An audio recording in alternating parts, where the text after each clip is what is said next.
Let me know if you need me to chat anybody. I'm gonna get Okay, in my chat so too. hopefully everyone can see this.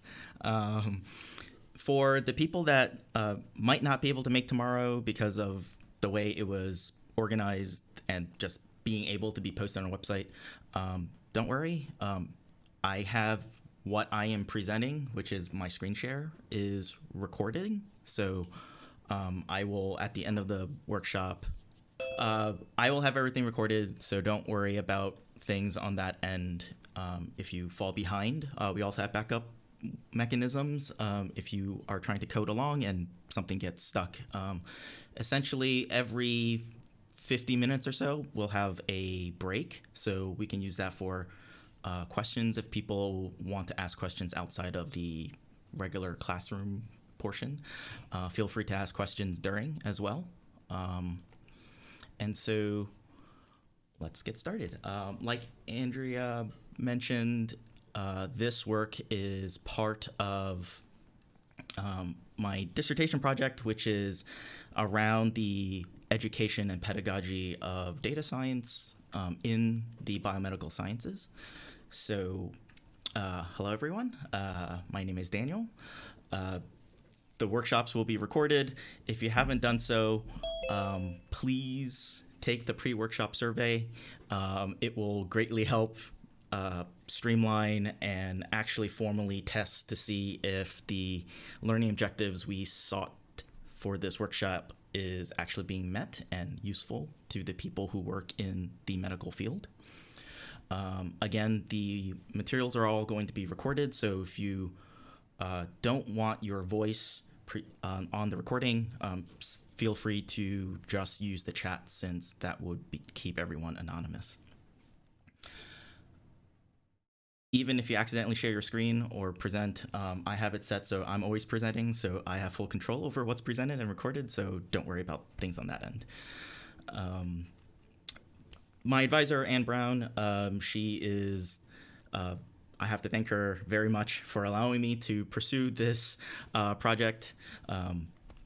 And she is a computational biochemist at Virginia Tech, and she has a position at the university libraries and also a position at the biochem department. I am Daniel. I am sort of a data science educator. If you've heard of the Carpentries, I teach for the Carpentries. If you've attended a Carpentries workshop in the past, a lot of the format and teaching style will be very similar. I also help maintain I help the maintainers maintain the Carpentries lessons. So if you have questions about that, you can go to carpentries.org and continue your learning journey from there. In the past, I worked on a project with RStudio about an auto grading system to grade R code. So we can create like these more interactive tutorials that are more async.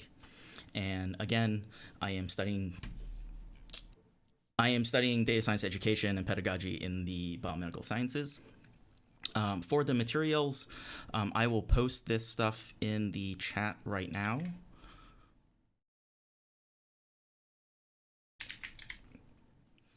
So you can feel free to look at all of the materials during or after the fact. One thing before we start, being able to lay out your screen. This is if you have a 1080 screen and you're only looking at this workshop on a single monitor.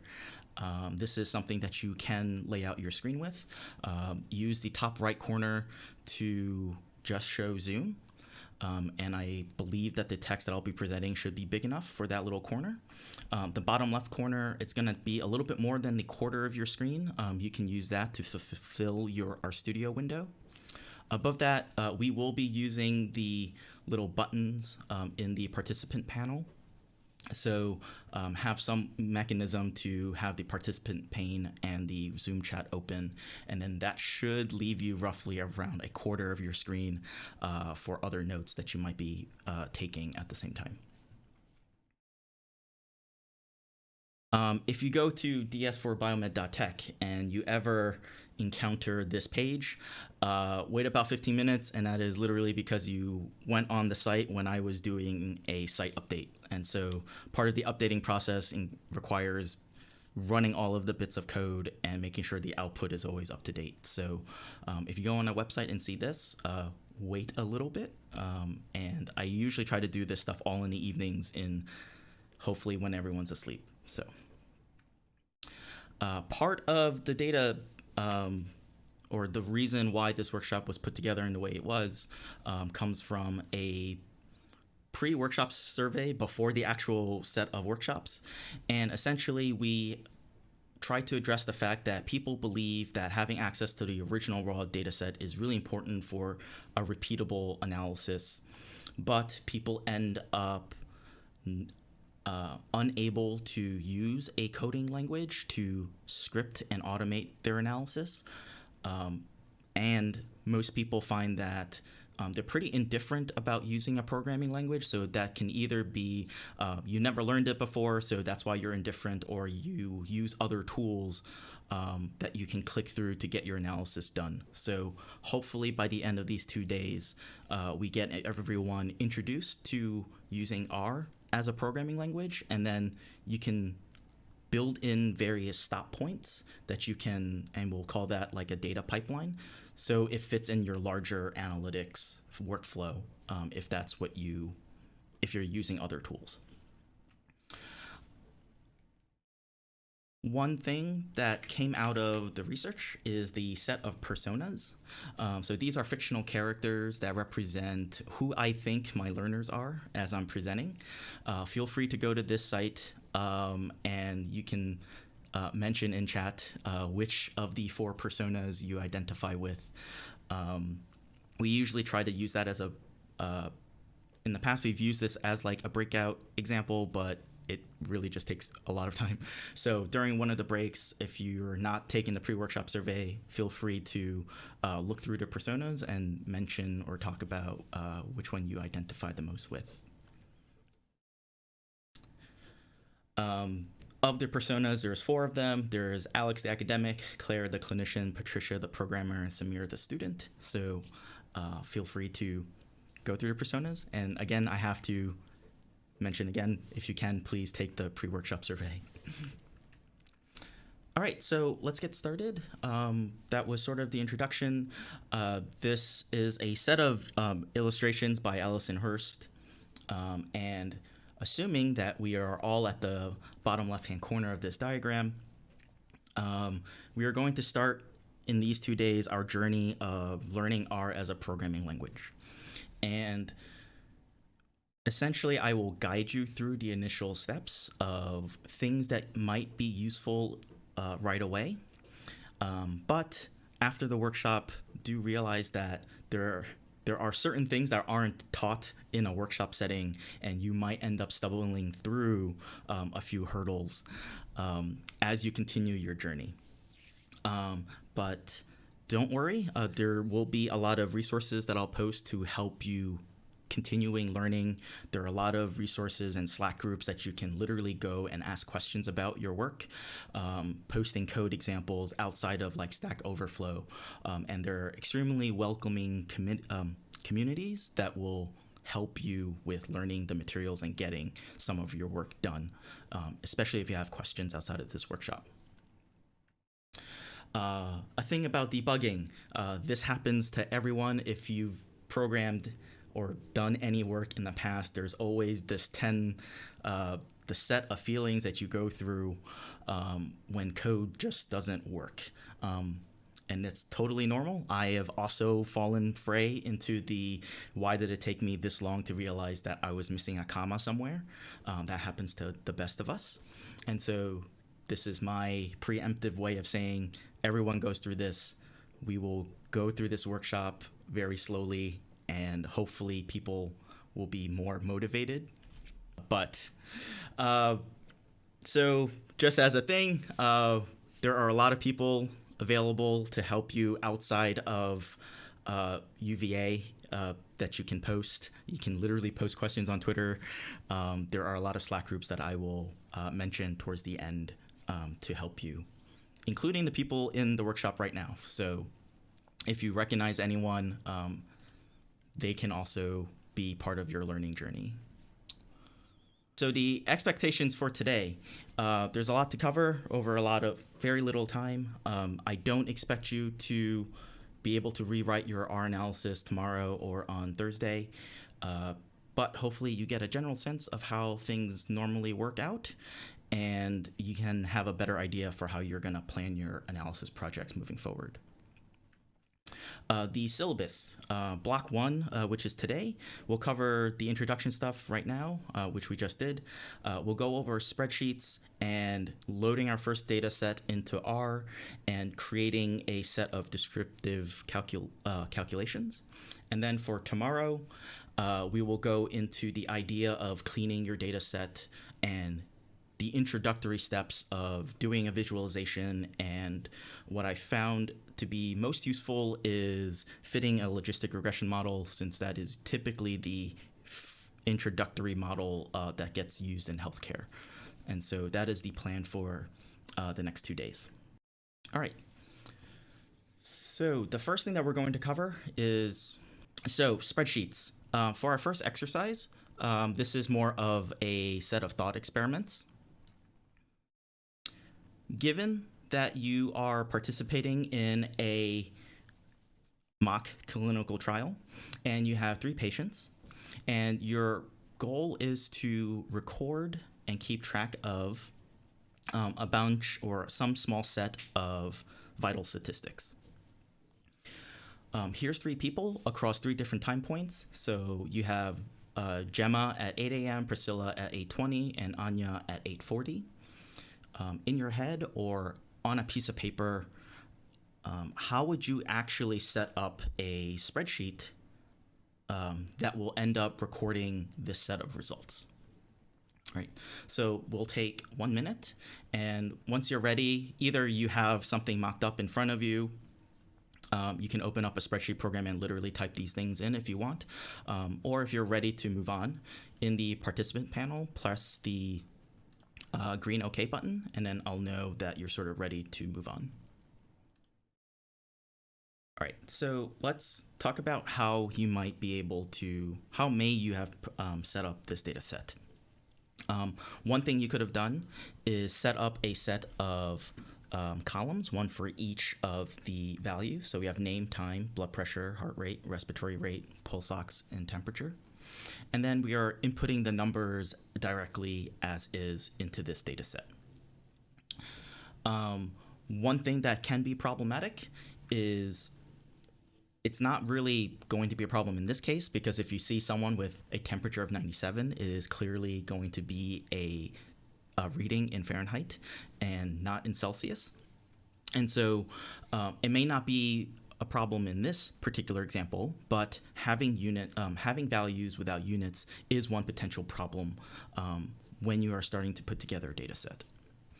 Another thing that will potentially be an issue is if you look at the blood pressure column, you have your systolic and diastolic readings all together, which is fine, but you don't have the ability to say what is the average systolic value across all our patients, or what is the average diastolic value across all of our patients, something like that. So even though you put together in your spreadsheet, potentially, these values, they're not really in a format without additional processing for you to do some kind of analysis. So one other thing that you can do is you can slowly start adding units to your data set. So you might say pulse ox is a percentage, so you put in the percent sign, temperature or whatever. You start encoding the unit directly into the cell. And that is good in terms of like now it becomes really obvious what the values are. But if you're manually curating these data sets, you might end up in a scenario where like sometimes you put in 98%, sometimes you will just put in 98, and then that column either becomes like a set of character values, or it gets read in as a number. Sometimes in Excel, if you put in a percentage, it'll under the hood turn it to 0.98 or something. So you end up in a scenario where like what you see isn't exactly always going to be what you get, depending on how the data set is saved. And then the other issue is, for example, if you look at 96.8 degrees Fahrenheit in that first example, if we look at just that cell, there's two things encoded into that cell. There is the value that we got from the reading, which is 96.8, and then also the unit, which is the Fahrenheit in that case. And so in general, when you're putting together a data set, any cell that you have in your data, you want it to make sure that it only contains one thing, right? So you don't want a scenario where I have 96.8, and that is also incorporating the value and the unit at the same time. Another thing that you could have done is you could have put all of the values in one go, but you realize that names are typically split up into separate columns. And that is part of the idea of every single cell. You want to really just have one single value that it holds, right? So you don't really want a value or a column that is their entire name, because typically when you're trying to do sorting operations, you're sorting by like last name, for example, or some other ID. And so all of those things you want to split up into separate columns. So in general, when in doubt, just make more columns of your data. And that gives you a lot of flexibility later on, because if you really need to combine into like a full name, you have the ability to do so.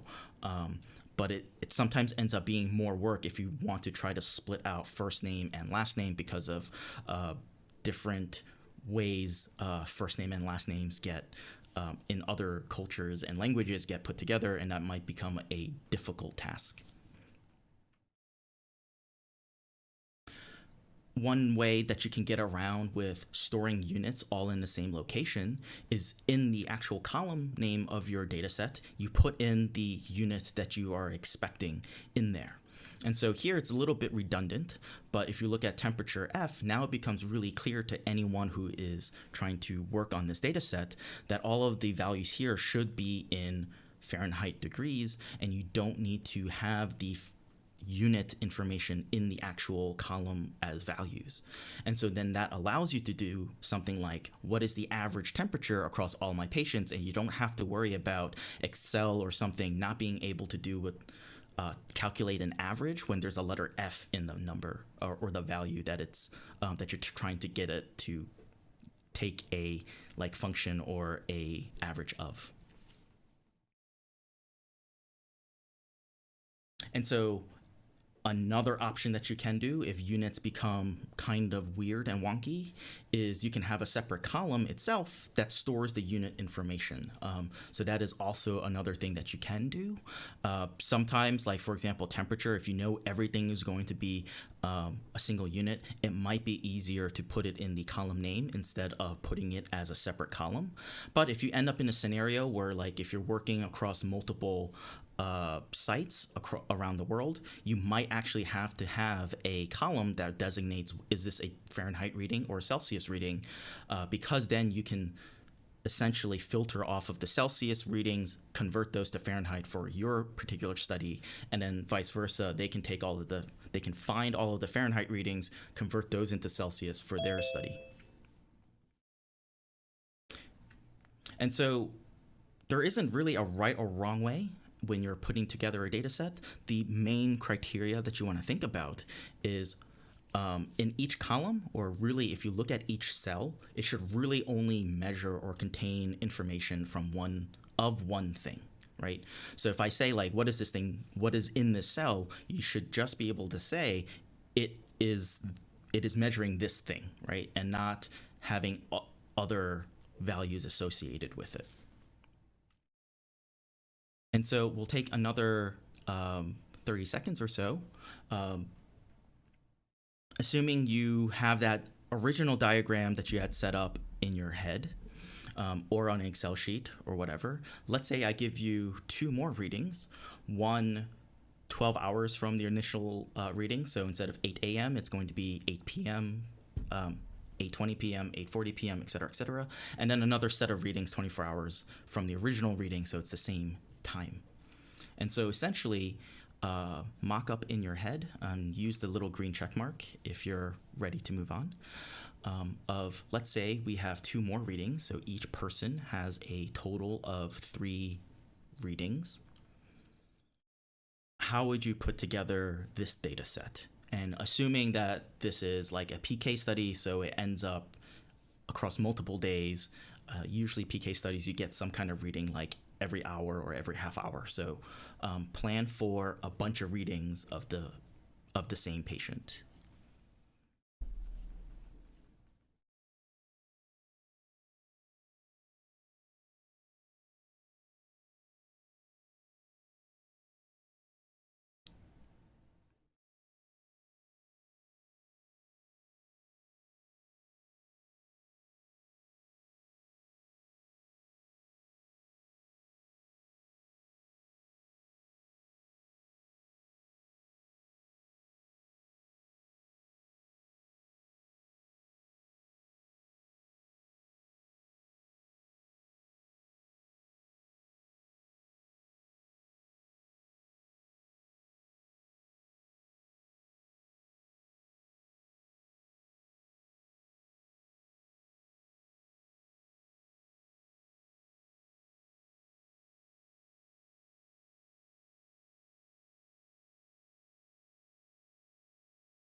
Okay, let's talk about potentially how everyone has things set up.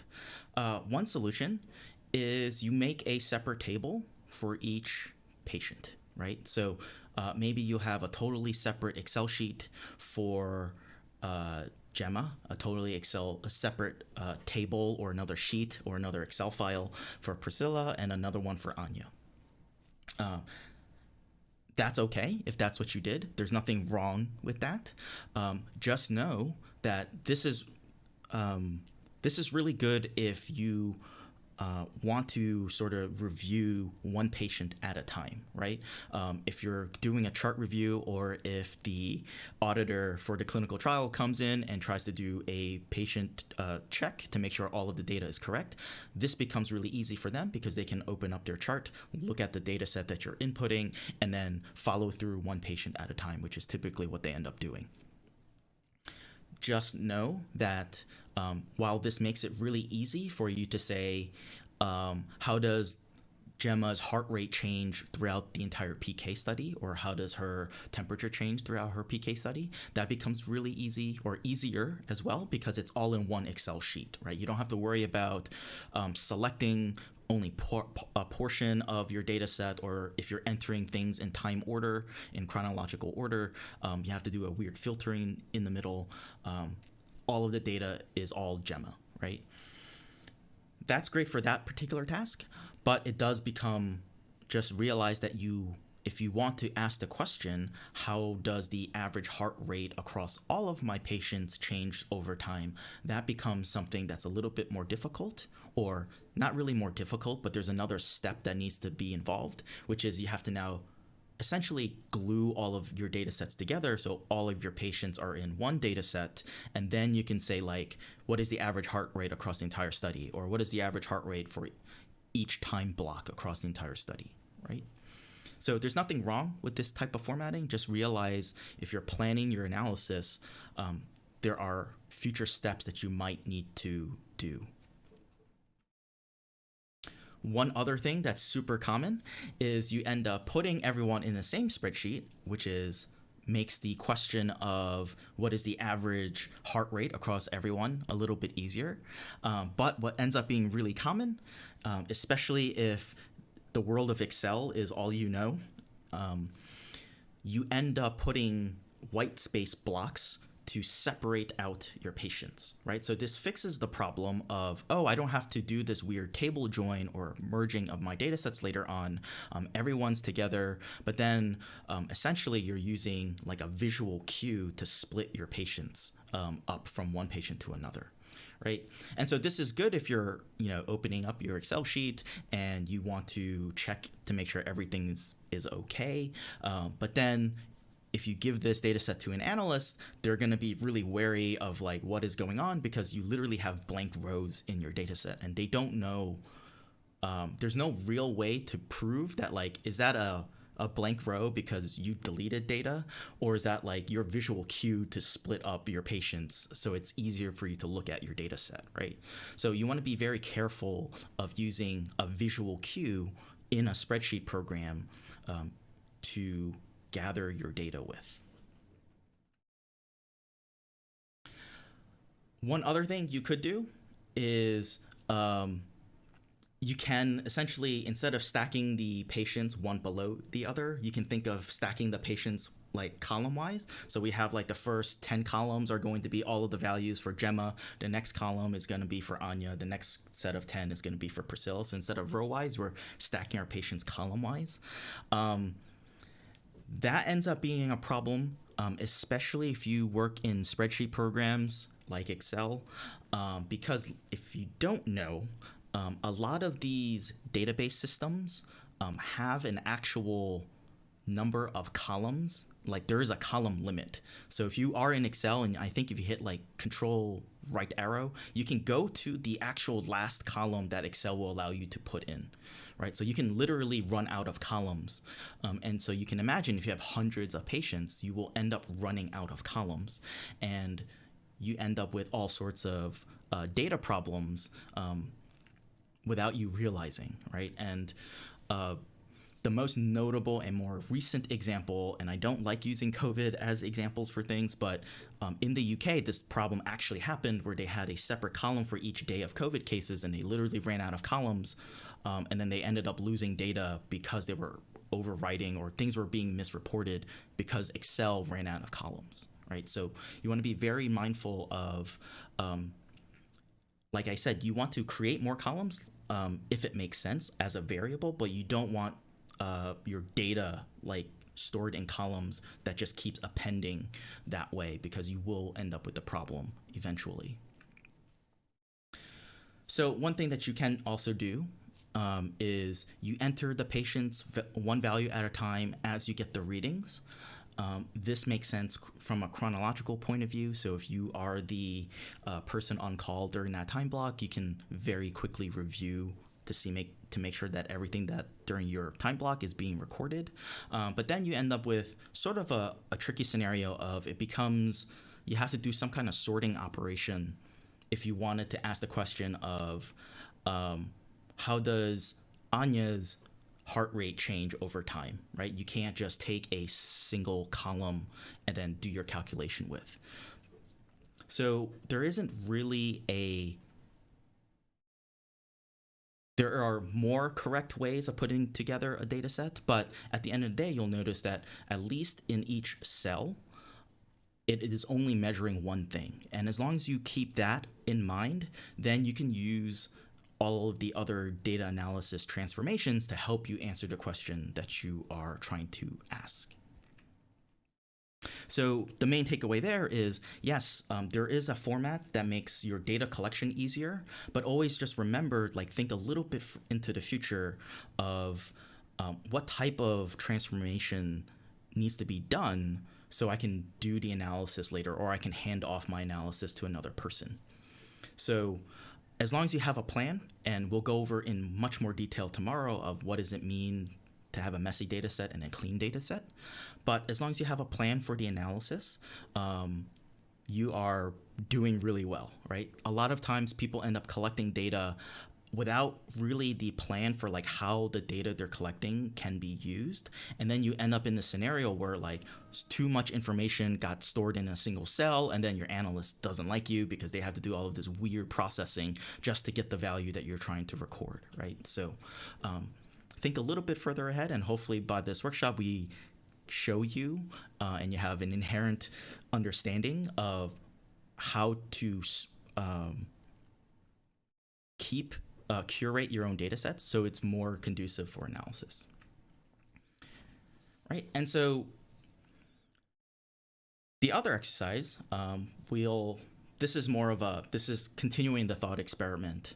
Let's say the actual study gives you a set of adverse events that need to be reported, right? So let's say someone's blood pressure ends up being more than 140/90, their resting heart rate ends up being more than 90, their respiratory rate's over 20, pulse ox is under 95, their temperature is over 100 degrees Fahrenheit. How do you end up flagging which patients you need to report, right? So one really common way, if you end up looking at the spreadsheet, is you'll go through row by row, and then as soon as you find like a reading that's incorrect or that needs to be reported, you sort of select, or you either select the entire row, you go to the drop-down menu and you like color the whole row as red or something. Or as you're going through the values, you color everything for green to sort of designate you've gone through this row of data before, and this row of data looks good, so it's green. So if any of the rows that don't have a piece of color is something that you need to go and review, right? You can do that. And it's really popular or really common and really tempting to do that. But you'll notice that if you end up doing that, if I look at, for example, this diastolic value of 142 for Anya in her second day at 8:40 in the morning, you'll notice that that 142, that cell, again, now encodes 2 bits of information. It contains the value that we have collected and recorded, but now because there's a color, there's another piece of information, which is this is a bad value, or quote unquote bad value, or something that needs to be reported, right? And so remember that first point that I made, make sure that your cells really only contain 1 bit of information, because if you give this to your analyst and they load this into their analytics software, they don't typically get the color associated with the value, right? So I've seen spreadsheets where, and this happens a lot in accounting, where like you use a set of round parentheses for like a negative value, right? Or you use like the red color for a negative value, but that if I load that into a piece of software, there's no other indication other than the color, which is like if I say give me the average or sum all of these values up, there's no indication that like that's a negative value, right? And that will totally throw off your analysis. And so the same idea applies when you're putting together your data set. Make sure that, yes, this is okay if you're trying to do quick glances and we're trying to move or shift our analysis from a spreadsheet piece of software to a programming language, so we can filter or define what does it mean to have a bad value, filter all of our results, and then essentially save out a totally separate Excel file these are all of the values that need to get reported.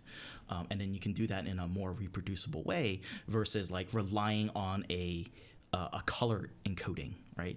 And we've all had this problem before where if we start messing around with Excel sheets, we save something before we go to lunch, we come back, our computer needs to restart, or we close Excel and all of a sudden it's prompting you like, do you want to save your changes? And you're sort of staring at your computer like, I don't remember making any changes. And that becomes somewhat terrifying. Like, did I do something? Do I hit yes or no? Are you relying on the fact that you saved properly before, et cetera, et cetera? So we want to minimize that sort of like momentary bit of fear as much as possible.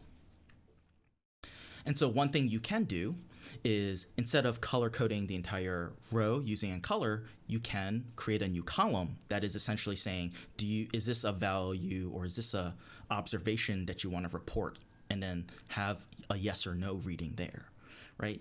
And so this doesn't pop up as often, as easily to your eyes. And if you want now in Excel, you can probably use the color coding on this report column, because if I load it into a piece of software, if I need to just look for values that have a problem, I can filter off of, does report equal yes? and then I can get that same set of tables from just like you would looking through Excel and doing a color sort or something. So the main takeaway there is spreadsheets are fine, especially if you're putting together a data set. There's really no other way you can put together a data set. That's one of the reasons why spreadsheet software exists.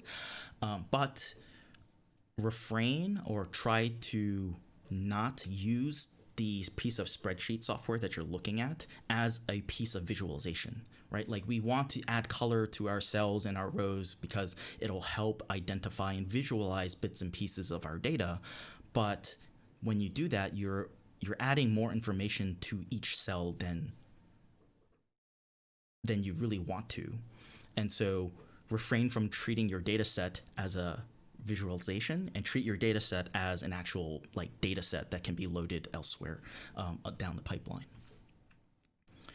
And so one last thing just to sort of round off the entire thought experiment is now let's say like one of the patients says, you know, they ended up doing yoga and exercising before their reading. How do you handle that type of information? You still have to report it. And this is one example where, you know, you create an extra column of notes that you can manually type in a set of notes if you're hand curating a data set. So you don't want to end up saying like, oh, this person has a bad reading, but I'll use like purple to say like this is an okay reading, not something that like the medication like caused, right? So always give yourself some type of room if you're manually curating a data set for you to sort of take notes. Eventually, you might be able to split. If you see a pattern in your notes, you might create another column that designates like what that pattern might be. So for this first introductory block, spreadsheet programs serve as a graphical user interface to your data set. They are very convenient, but it does come at the cost of flexibility, mainly because you're not as flexible with like doing these group by aggregations. Yes, you can in Excel. You can do those as well, but it ends up either creating a new sheet or it might directly change your actual data set, like in the sheet that you're looking at. So once you're going through these data processing steps, you might not have the flexibility to make like an independent visualization or an independent piece of like a model fit. So GUIs are really convenient for inputting data, but if you use them like a visualization, then you sort of end up being more and more restricted into what you can do. So again, just to reiterate also that spreadsheets are totally fine when you're curating data, and I'm hoping that you identify what things you should do or can do and what things you should avoid doing when you're looking at a data set, especially if this is a data set that you have other collaborators for and you need to pass that data set along for the analysis pipeline. So recognizing what are the better practices in a spreadsheet program and what are not is one of the main takeaways.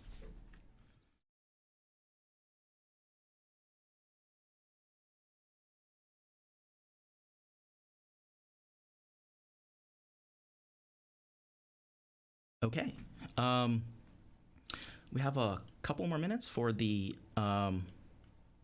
before our first break, so I'll just move on to the next section. If you have any questions, do let me know. Zoom has stopped crashing, so hopefully that is all good. So now that we've talked about looking or potentially curating a data set from like a chart review or something, how do we go about loading it into a piece of software so we can, all the things I talked about, like running those aggregation or average calculations can be done in a more reproducible manner, right? So another way to frame that is, let's say I can load my data set into R. I write the little bit of code that says like, give me the average heart rate across each person over time. And then as more people contribute or add to this study, I can rerun this little R program, and then the updates and the calculations or the figures all can update when the original data set updates, right? And this is much more flexible if you were modifying your data set, making your plots and all the calculations off to the side, you run into this problem where sometimes you forget to like drag the little box, and this has happened in many papers.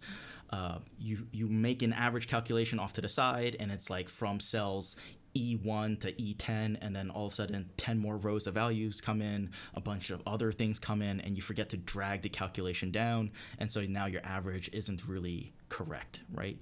We've all done that.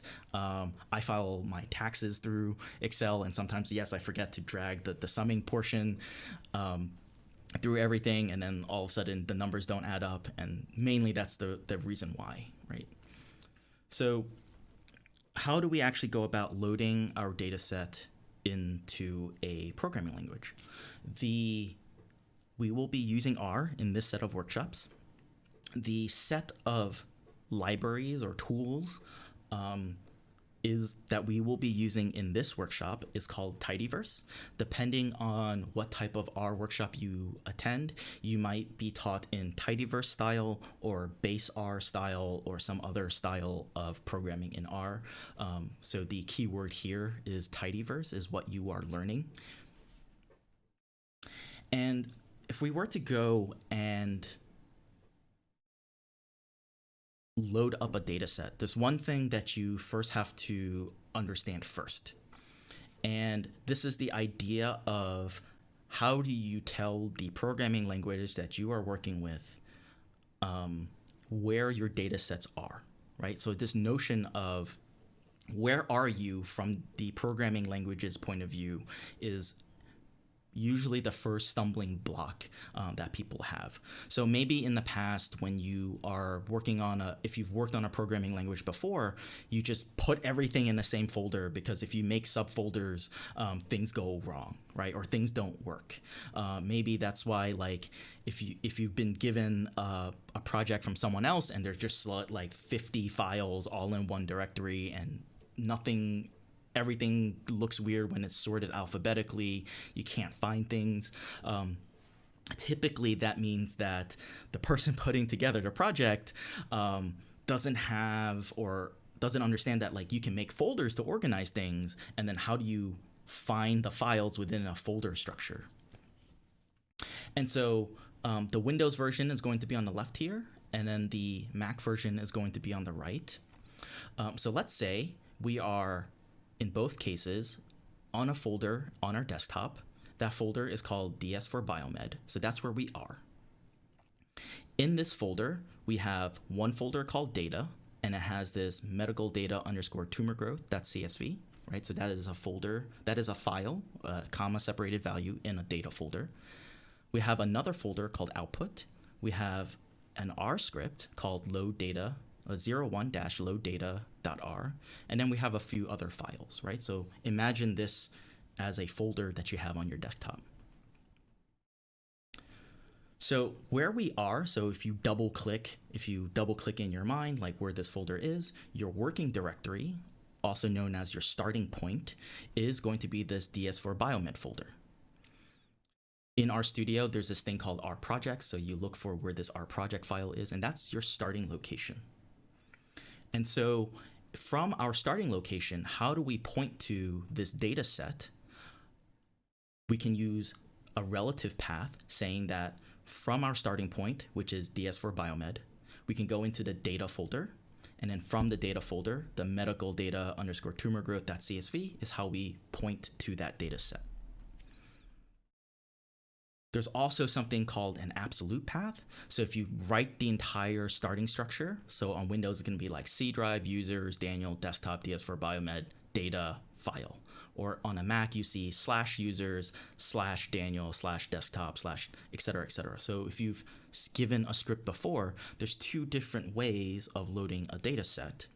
One is using this relative path, which is saying that I understand where you're starting from, so you can point to a file relative to where you're starting from, or I can give you, here's the absolute direction. location to this file. And in general, you want to work in this relative path notation, because that means that you can take this folder and I can give it to any one of you, and understanding relative paths and working directories, you can run my program without having to change any of the text that's pointed in the absolute path, right? So a lot of times you might be like, oh, if I'm working on it, I need to like delete this row because, you know, my username is Daniel and not like Andrea, for example. And so the absolute path is a little bit less reproducible, especially if you have collaborators, because not everyone's going to have their project in the same folder, right? You might be working on a network drive and have all your stuff there. Your colleague might have a different network drive letter, and so that literally that first character is going to be different.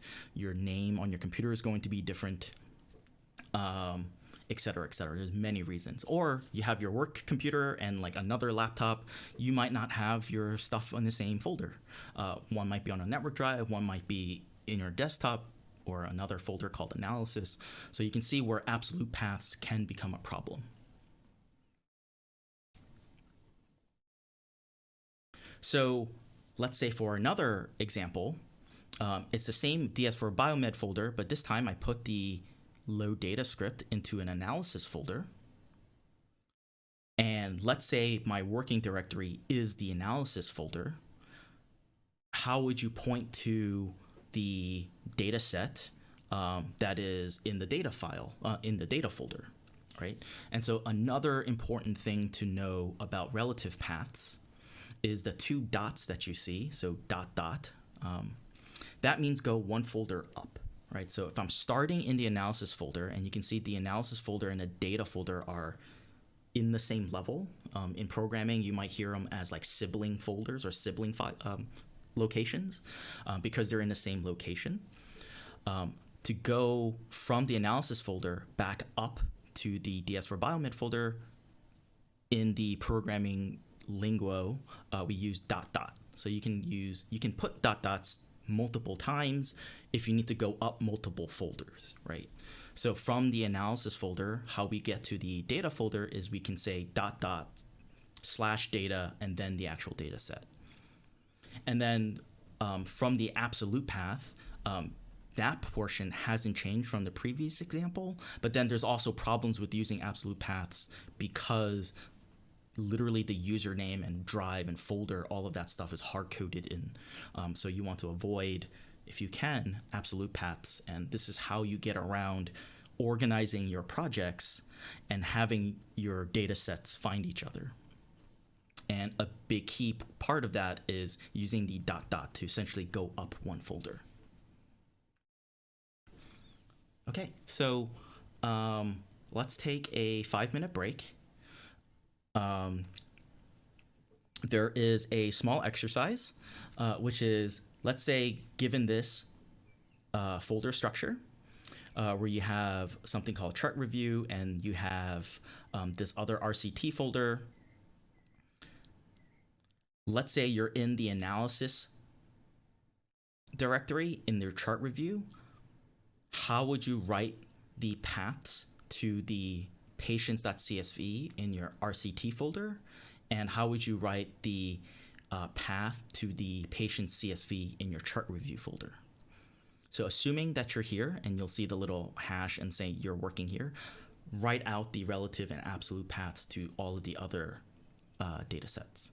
So we'll come back at top of the hour, put a green check mark if you're done or ready to move on, and then get water or whatever you need. And so we'll take a short break.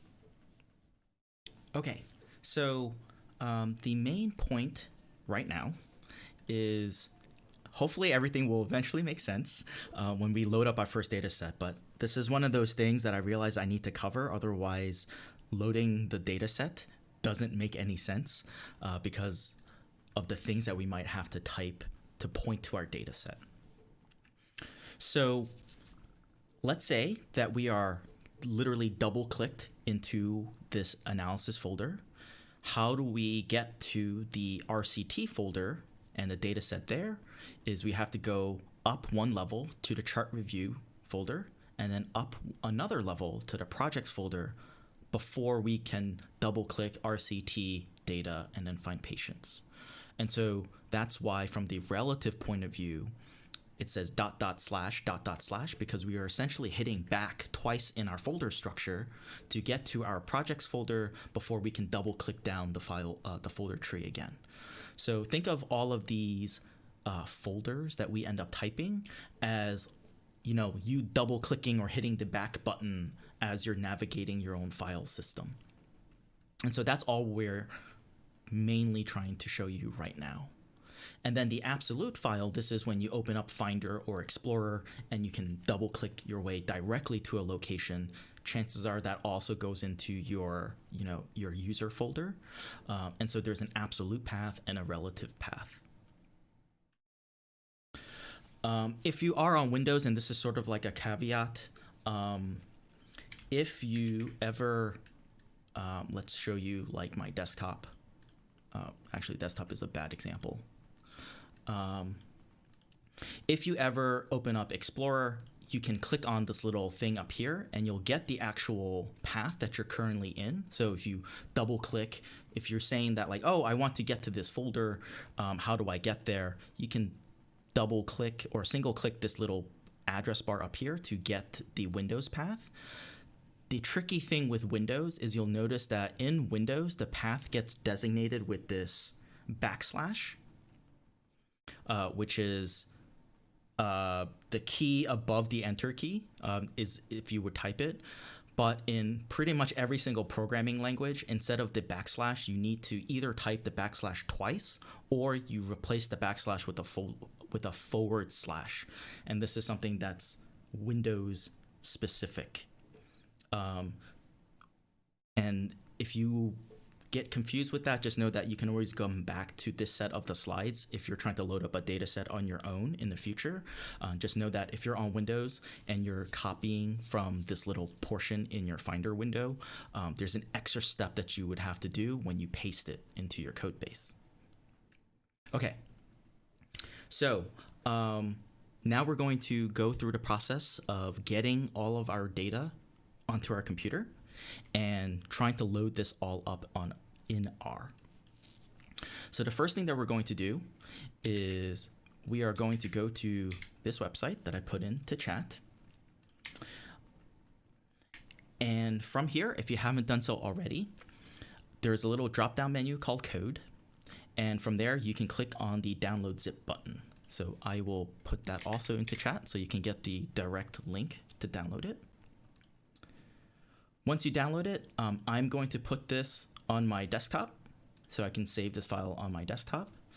And because it opens up as a zip file on my desktop, I can unzip that file, which is called, I believe it's going to be called ds4biomed-learner.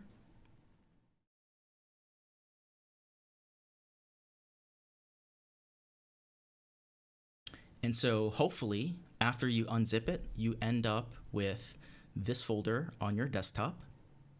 And it has the data sets that we're going to be working with and a couple of existing files. And we'll create more files in the future. But this is what you should end up with. So can I get a green check mark if you have this zip file somewhere extracted on your computer and you are ready to go?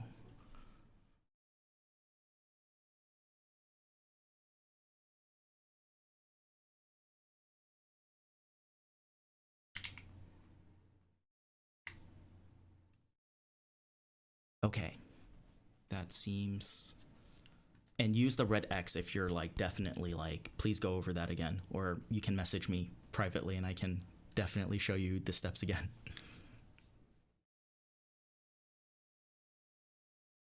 So there's two ways you can open up this project in RStudio.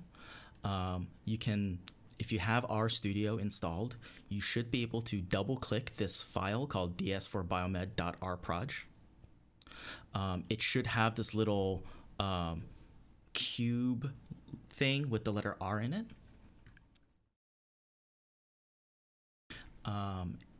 And give me 1 second. For those of you that might be stuck, or if you don't have the stuff installed on your computer, I will put in this link into the chat. There's a section here called RStudio Complete, and then there's a little button next to it that says Launch Binder. If you click this, give it about 45 seconds, and what it will do is it'll open up RStudio for you in the browser. So if there's and it will have the data sets all prepped for you to move forward. So use this as a backup if you fall behind or something goes horribly wrong. And you can use RStudio in the browser, and we have that set up for you as a backup. The only downside is whatever you type, all of the stuff that you'll be working on inside the RStudio version in the browser, it doesn't persist. So if you close the window, and if you try to go back to the site again, you may end up with a totally blank slate versus the stuff that you may or may not have typed. So give this like a minute or so, and it should load up in the background for you.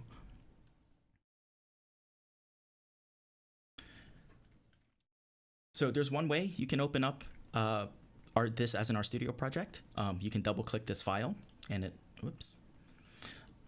The other way you can do it is if you have RStudio actually open, I will load up RStudio.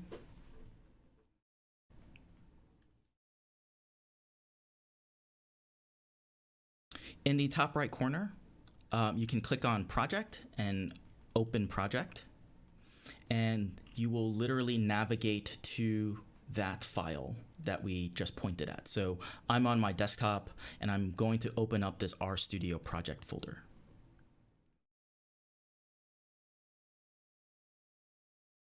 And so another set of green check marks is if you have RStudio open, either through your on your computer or clicking on the binder window, which will look like this loaded up for me. If you're using binder, then you're okay. Don't worry about the R version. It won't matter in this class.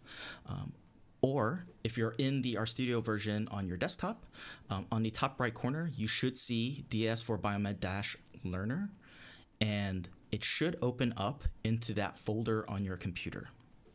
So hopefully, give me a green check mark if you are at this point. So we spent time talking about working directories, and that is because if you open up, we talked about working directories because in RStudio, if you have the folder that you have opened in the top right corner, if you hover over it, it says the location of that file that you see right there. That folder that's listed up here is your working directory.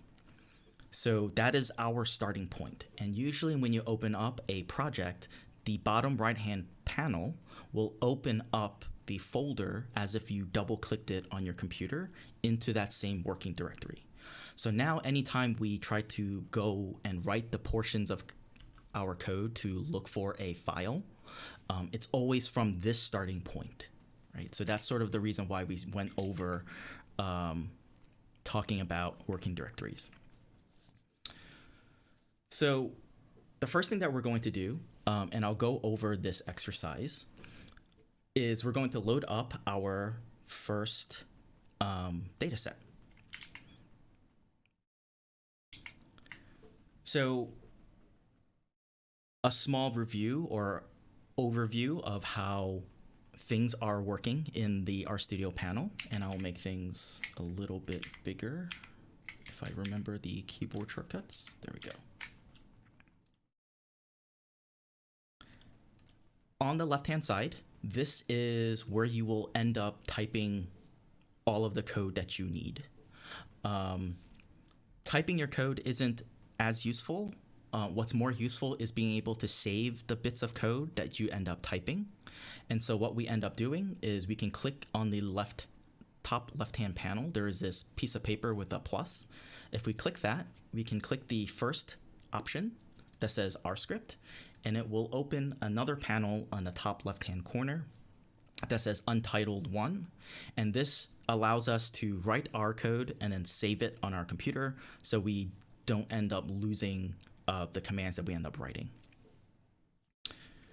The top right corner, there's a bunch of tabs. The thing that we're going to be paying attention to the most is making sure that we're in the environment tab. And this means that every time we load up a data set, we can literally click it and it'll open up that data set in spreadsheet view for us. So we still have the ability to browse through our data set that we loaded, and writing code isn't the only way for us to see our data.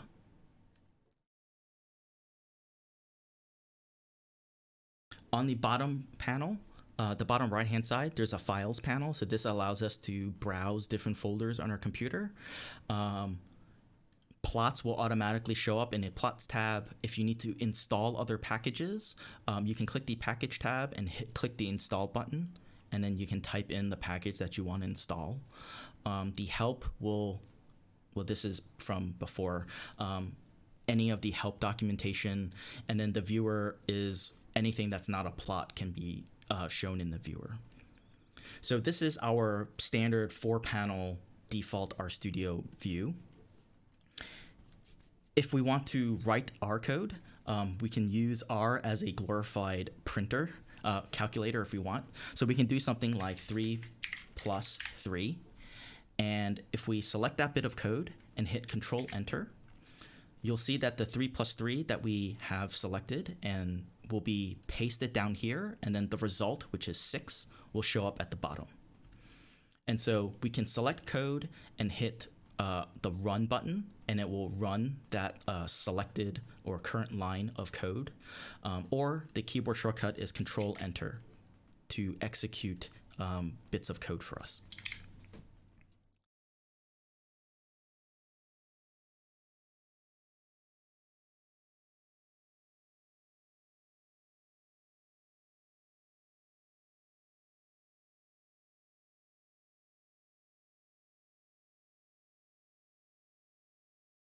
Okay, so now let's get into the process of loading our data set. I mentioned at the very beginning of this portion that we are using something called tidyverse, and this is a set of packages specifically geared towards things that you might need for data analysis. Right, so it's a subset of the R language as a whole, and it's maintained by the folks at RStudio. And so how do we go about loading our data into R? The first thing that we want to do is we want to save this script that we're working in so that all of the commands get saved and we can potentially run it from scratch later on. So if we have the little untitled screen selected and we hit Control S or File Save, just like a regular save prompt, we can say, we can give this file a name. And typically one good habit that you have when you start writing your code is give your files some kind of numbering scheme. So like the first script in the order of scripts that you want to run begins with like the number 1, or get into the habit of writing 0, 1, because if you end up with 10, it'll sort properly. So we can say 0, 1 load underscore data.r. Right, so in there, I typed 0, 1 load underscore data.r. And for the most part, when you start working with programming languages, one thing that you will slowly start to hate is capitalizations and spaces in file names. Even though it looks nice on your computer, because we are now interfacing with the computer from like the typing, like blinking cursor mode that I call it, everything is case sensitive. So capitalization sometimes will be a problem because you forget to capitalize something, and it's usually easier to lowercase everything. spaces will look nice, but typically when you're trying to load up data sets, you will have to put in a special character to designate a space. And so instead of a space, people will end up using an underscore. And then you can use a dash to separate different pieces so you don't have a space in your file name. So what I've done is I saved this file, loaddata.r, and you'll see on the bottom right-hand side that this file now exists. So if I click it, if I close this window and click it, you'll notice that it'll open up that saved document for us. And so now we can start the process of writing the bits of code to load up our first data set.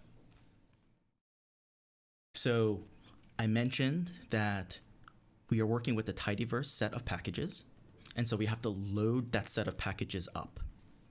And so the command to load up a library is called library. So we will type library. That is the name of the command or function that we're going to call.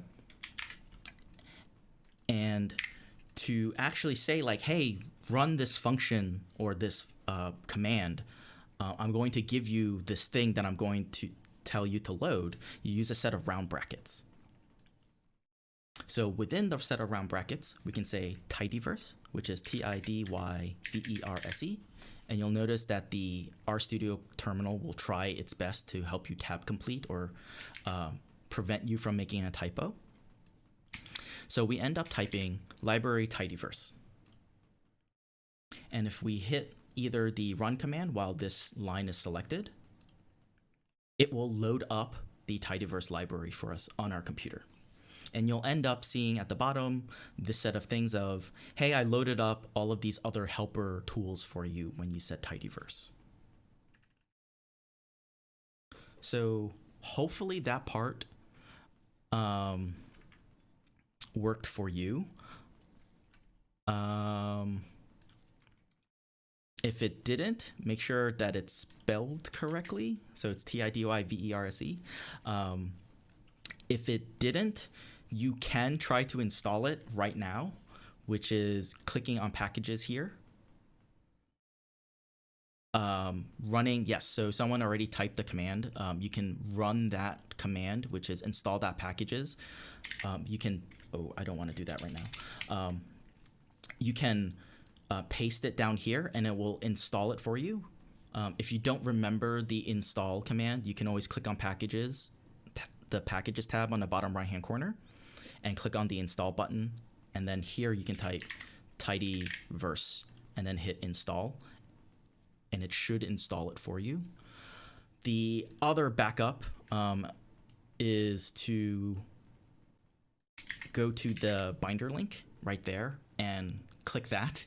And so at least you have something to follow along with as something's installing on your computer in the background. So there's a few ways you can get that working.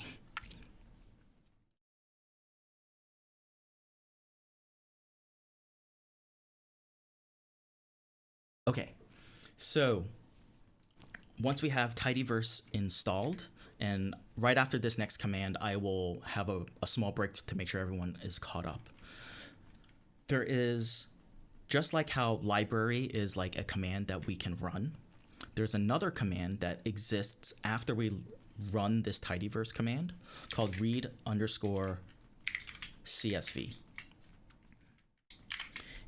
And from this name, you can see that this is a function or a command that allows us to read a CSV file. And so this is where all of that notation about working directories come in, because let's say, for example, we want to click on, you can click on the data folder, and then we can locate the spreadsheets folder. And then let's say we want to load up this all.csv file. So in here, this is why I went through all of that trouble of explaining how to point to a file, because now we have to specify the file we want to load. And so we can use a set of single or double quotes, so quote, quote, and in the middle of those quotes, we put in the path to the file that we want to load. So remember, our starting point is this ds4biomed-learner folder. And so the next folder we want to go into is data.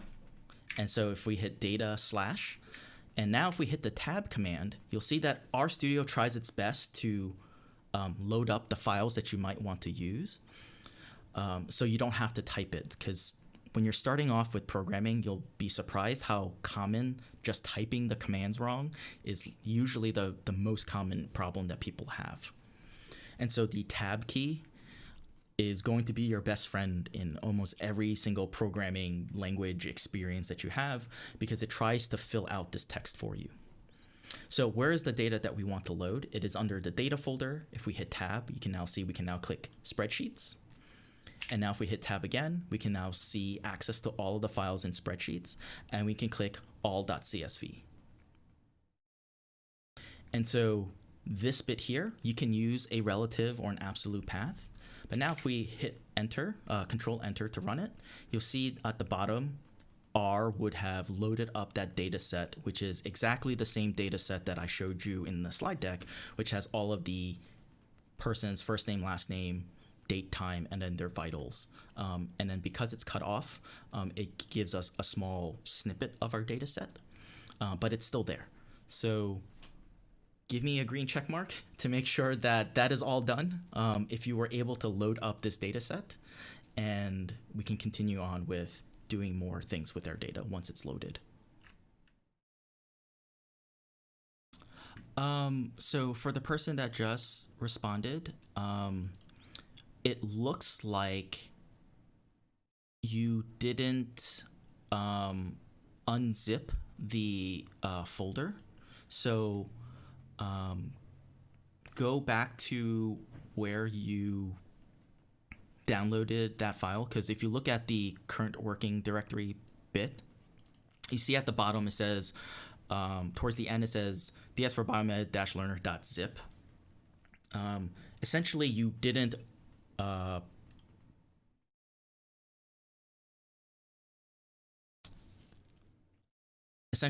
unzip the folder on your desktop, so go back and unzip the folder on your desktop. And again, as a completely as a fallback, you can totally use the binder link, and it will open up RStudio in such a way where you can actually type that command to follow along. I can help too. I'll help her. Okay, and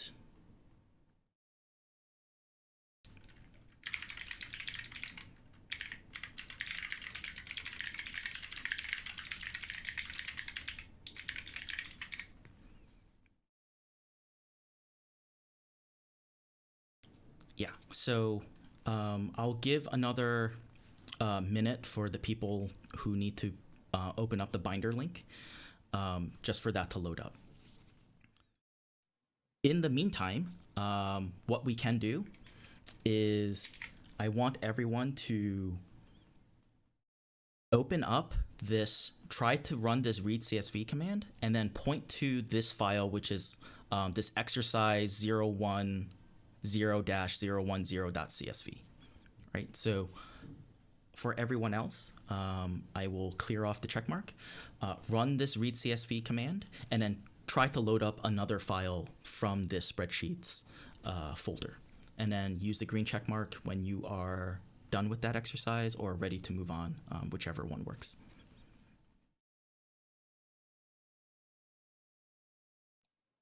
Why do we have to use control enter instead of just enter? What's going on there? So the reason why we're using control enter is because if we hit normal enter, it's going to a new line. And so that's the keyboard shortcut for like, hey, I don't want to just like create a new line. The control enter says take the bit of code on that line or the lines that I have selected and actually run it and execute those as a set of commands. So just like there's like a difference between like when you hit enter in like word processor or in Word, it creates new lines. When we're trying to work with a programming language, sometimes we want it to create new lines because we want to space out our code, but sometimes we also want it to like run the code that we have typed. So Control Enter, or and certain other programs it's sometimes Shift Enter. That is a keyboard shortcut that has become pretty popular to say execute this set of lines. If you don't remember the keyboard shortcut, in R you can always select the lines that you want to run, and then on the top right here there's this run button. And then if you hover over it for a second, it says run the current line or selection, and then in parentheses it says Control plus Enter. So if you forget the keyboard shortcut, you can remember it again by hovering over that button, and it will run and execute that command again. Very nice. Good. Thank you. All right. So one thing that we just did was we loaded up this all.csv data set, but you'll see that all it did was dump the data set into our console down here. It didn't actually, so every time we run this thing, it's going to reload this data set. And that's not particularly useful because we want this data set saved in this environment so we can keep using it instead of having to load this data set every single time, right? So another way of saying that, like, let's say I want to take the average diastolic values. If I already ran this command to load this data set, I actually want to just use that data set I loaded instead of like having to reload the data set every single time. So what we can do is we can copy this little bit of code right here that we just typed to load our data set all the way to the left. We can say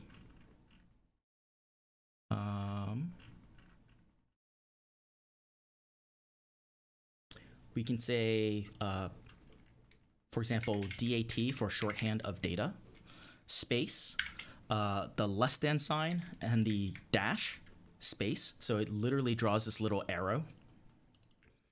And then the same bit of commands that we just ran before. So I will paste that little bit into chat so everyone has it. And now if we run this, you'll notice that at the bottom, the output is different. It's no longer spitting out the entire data set. It's going to tell us, hey, we loaded a bunch of these columns and this is some type of data type that it got loaded as. We'll talk about that later. But on the top right corner, you'll see now DAT, which is the thing to the left-hand side that we specified, is now equals or has gotten or has been assigned the value to the right of this assignment operator, which is this read this data set. And so now if we click on the words DAT, not the little arrow, but if we click on the words DAT, RStudio will open up the data set in essentially spreadsheet view for us. And so this is the actual data set that you would see in Excel, but now it's loaded into R and being displayed by RStudio. And this is nice because you have some ability to like do these like column sorts by clicking on it. It's not going to modify your data set in any way, but allows you to look at things if you want to sort by last name, for example. And there's it's a little bit limited because you won't be able to do all of the features. It's not really a spreadsheet program here, but it should help you with making sure your data set got loaded correctly. Like, did my column names come up correctly? You'll notice that I have temp_F for temperature Fahrenheit. That is the data set that we loaded. Okay, so for our next exercise, there's this data set under data / and then there's a data set called medical data _ tumor growth.csv. What I want everyone to do is use read CSV and assign it to this variable called tumor, that data set that I just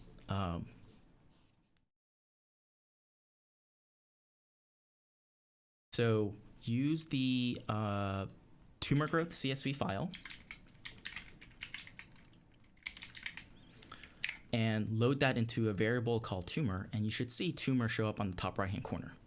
If you want to take notes in this file that we're working in, you can write the little hash symbol, so it's shift and a number 3, and then everything you type to the right of that should turn green, and that will end up being bits and pieces of code or text that won't be executed by R. So it's called a comment, and this is how you will end up taking notes in your code. And so you can write regular prose text or snippets of code without worrying that it will be interpreted by R as a command.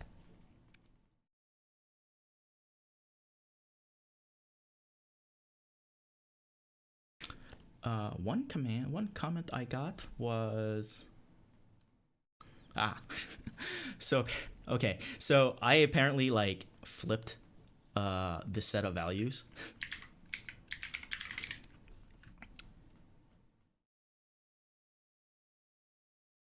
And actually,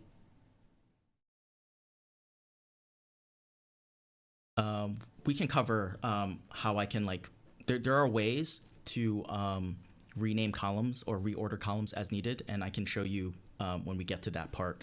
And if we run out today, I can show it to you tomorrow. And there's a lot of functions within tidyverse to help you rename columns and stuff. And there's literally a function called rename to help you with that. Yeah, so the question was like, how did I get that spreadsheet view? Literally click on the word DAT or DAT, not the little arrow, because the arrow will give you like a different view of it. So if you click on DAT or the little box here or any of this text here, it'll open up the little spreadsheet view of it.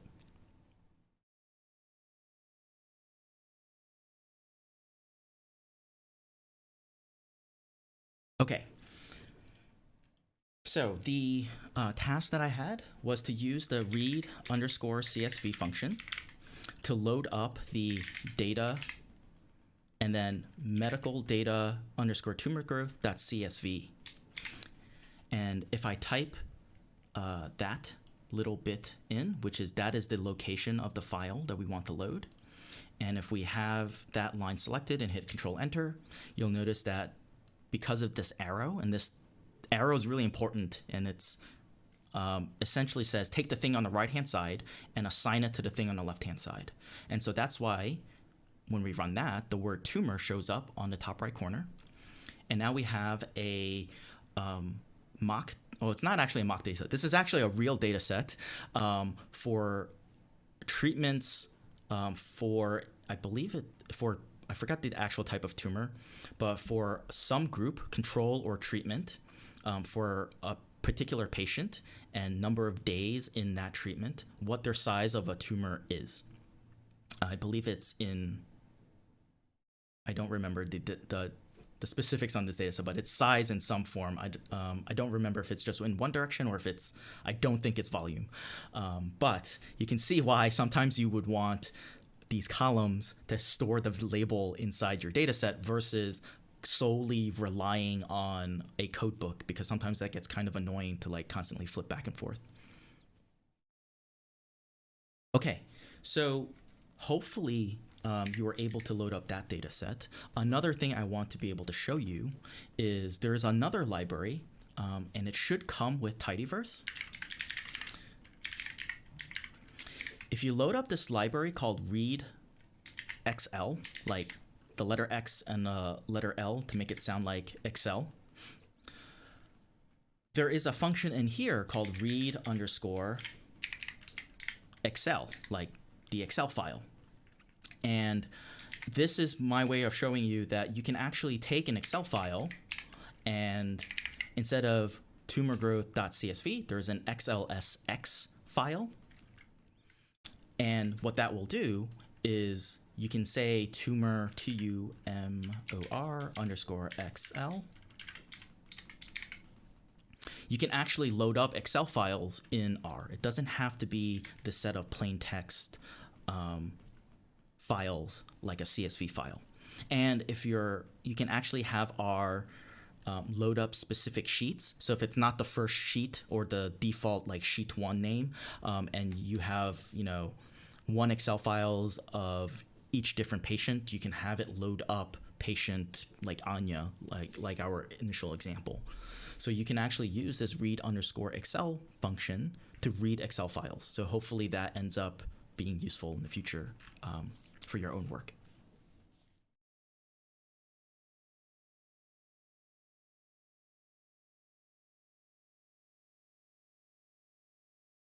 Okay, so can I get a green check mark to make sure that this little bit of code is working for people, which is the loading up our tumor data set in R. So hopefully you have that loaded.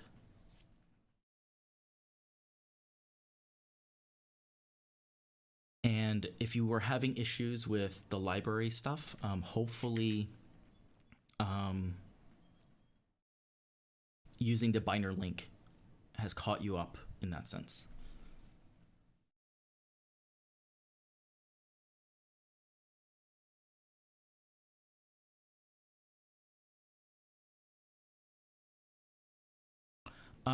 So one of the issues was if you got a warning message that said read Excel was built under R version 4.0.5, I believe that is so R does this weird thing where like text shows up as red when it's not an error. So hopefully if you ran this command, and even if you instead of read tumor underscore Excel, you wrote it as tumor, hopefully in the top right corner it still showed up, and that's okay. It just meant that like it's just a warning to the person that like the installation version and the version you have installed were kind of mismatched, or your version of R is a little bit out of date, but it's okay. So there's a couple of reasons why that warning message will show up, and yes, it's kind of terrifying because it shows up in red, but sometimes the red text doesn't mean an error, which is, you know, one of those things that is outside of my control of like bad design of things. Oh, thank you very much. Yes. So hopefully that worked for you. I'm going to put it back to tumor underscore XL. And then right after the class, I'll post all of what I'm typing online too. So if you get lost in like what I typed, or like it worked on my machine, but maybe something you typed was incorrect, you can always go back to it. Okay, so we have this tumor data set. And if all we do is type tumor and hit Control Enter, like run this command tumor, it will dump out the first couple of rows of our data set. So just to make sure that, you know, this is what we have loaded. And if you need to, you can always click on tumor to get the spreadsheet view of it. And so you'll notice that there's like multiple groups in this data set. There's multiple ID numbers, there's multiple days, and then there's multiple size values. So the first thing I'm going to show you is how do we select different subsets of our columns. You can either use this to reorder columns in different orders, or if you want to, like, it's very common sometimes in genomics data that you just end up with like 1,000 columns, one for each SNP, and then you only care about maybe 5 of them. So you want to subset your data set by selecting the columns that you care about. One question I got was, is the DAT tumor XL, so what you see on the right-hand side, these are the variables that we are giving it. So instead of having to run this command every single time, I can save the results of this command to something that's meaningful. So like I could have written here like pizza, and now I would have a data set called pizza in my like environment, except you don't want to do that because pizza doesn't tell you what this data set is. So that's why I said tumor, and then just so I can prove to you or show you that this data set that's in Excel format is the same as the CSV format, that they're exactly the same data set, I gave it a different name, and then I gave it Excel, just so things are separated. And then DAT was the first example that we gave, and I could have called it like spreadsheet underscore example. Got it. Thank you. Okay, so in Tidyverse world, when we load up Tidyverse, there is a function called select. And so we're using this function, so it's got a set of round brackets next to it. And now, if we want to filter or select different columns, the first thing we pass it is the data set we want to filter. So in our case right now, it's tumor. And then we put a comma, and then we comma separate what are the columns we want to select. So let's say I only care about the size column in my data set. So I can type in size, and in our current data set, the S is capitalized. So you have to put in size with a capital S. And if you don't, and if you mess it up and you use a lowercase s, it's going to say this column size doesn't exist. Even though you wrote, like, I clearly see size, this is when one of those, like, oh, because, you know, this has a capital letter instead of a lowercase letter. It gets even more insidious when people start formatting cells in Excel, because sometimes you use the space bar to, like, center a column name, and so it's no longer size, it's like space, space, space, size, space, space, right? So this is one of those things where, like, please don't use your original data set as a visualization. Like, yes, it might look nicer because now the variable name is centered, but please don't do that because those spaces are now part of the variable name. And so you'll get problems like that all the time. And it's one of those, like, if you give an analyst that data set, they will slowly hate you for it, because it's like they're trying to do this entire pipeline and then they realize that this whole thing doesn't work because there's a space that they can't see. All right. So another thing that we can do is, let's say we want more columns. Just having one column isn't particularly useful. So now let's say we want not only size, but we can pass in as a comma separated list, group, day, and then also size, D-A-Y-S-I-Z-E. And so now you can see, using the select function, we passed in the tumor data set, and then these are the columns that we want. We can specify them in different order. So let's say I want size first and then day. You can reorder things. For sometimes you might want the same column twice for whatever reason. You can specify the same column twice and you'll get it twice. So that's how we can filter our columns based off of whatever we want to select. In Tidyverse world, if you start asking for help, or if you end up taking a bunch of the other R courses at UVA, you might see this notation written in a different way. And I'm going to talk to you about the pipe operator. And so I'm going to write this bit of code first and then explain it. This original bit of code here, this select tumor size, can be written in a different format, where we say tumor % greater than %, so that's like shift 5.5, select, and then size. So if I just run this original command, you'll see that it filtered or selected just the size column. If I run this bottom bit down here, I get the same exact notation.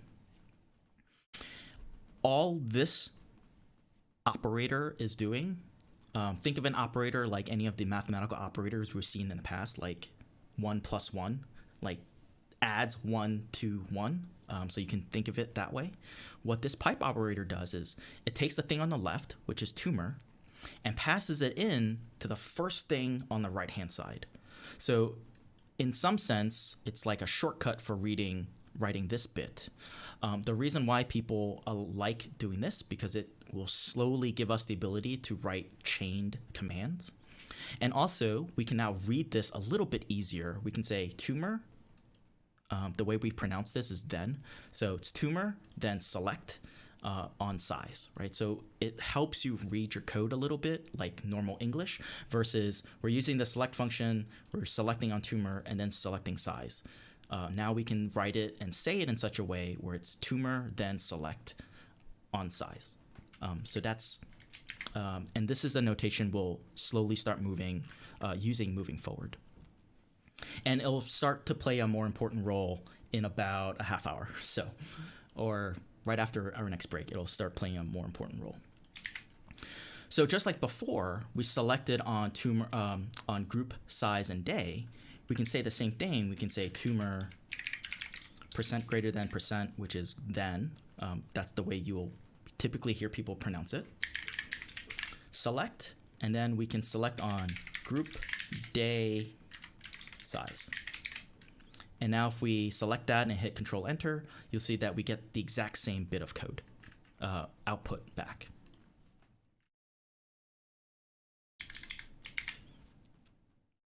Okay, so that's how we can select different columns.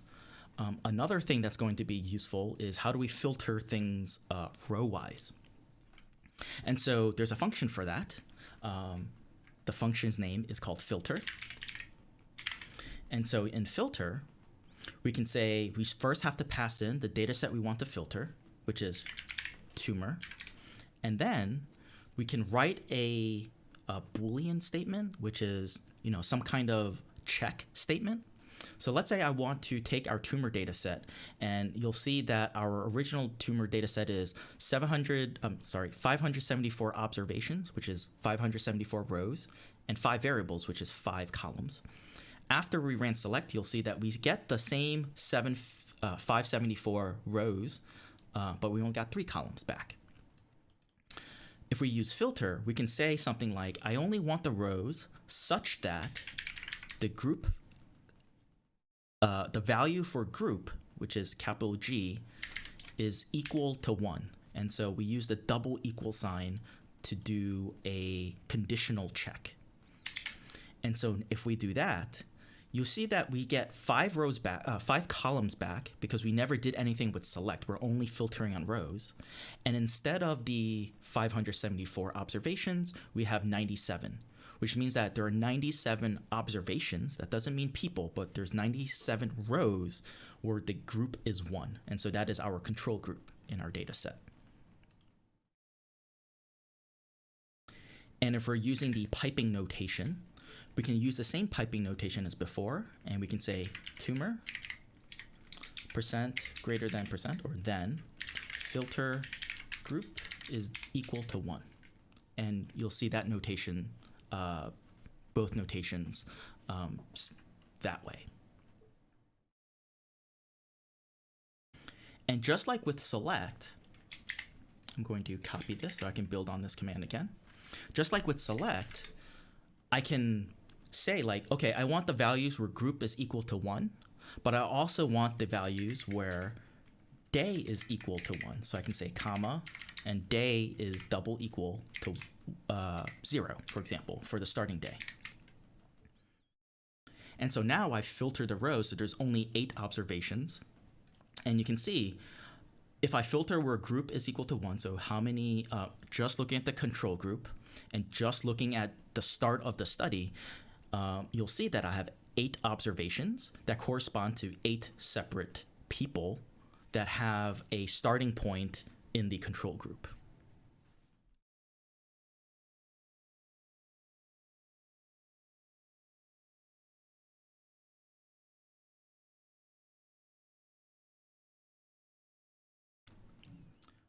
One other thing that I want to cover, sometimes you want to have more complicated conditionals, because right now the way we're specifying it is group is equal to 1 and also day is equal to 0. Sometimes you will end up wanting to write a condition that's like group is equal to 1 or group is equal to 2. Right? So you want to be able to say the or operator. Or let's say, for example, we want to specify, I want this data set just to look at the starting point and also the day 13 of our data set, right? If we look at our observation, if we say day is equal to 0, and if we simply use a comma and say day is equal to 13, there's nothing that returns back, because if we look at the day column, there's no such thing as a value that contains 0 and 13 at the same time. And so this is why sometimes we mean to use the or operator. And so the way we type that is Shift and the key above the Enter key that looks like this vertical pipe, probably something you've almost rarely ever have to type until today. And so now we have the ability to filter our data set on group is equal to all of the groups because we didn't put a filter on it. But we're looking at the beginning and day 13 across all of our people. And maybe that's all you care about. You don't care about the intermediate time points. You only care about maybe starting and end or starting and midpoint or something.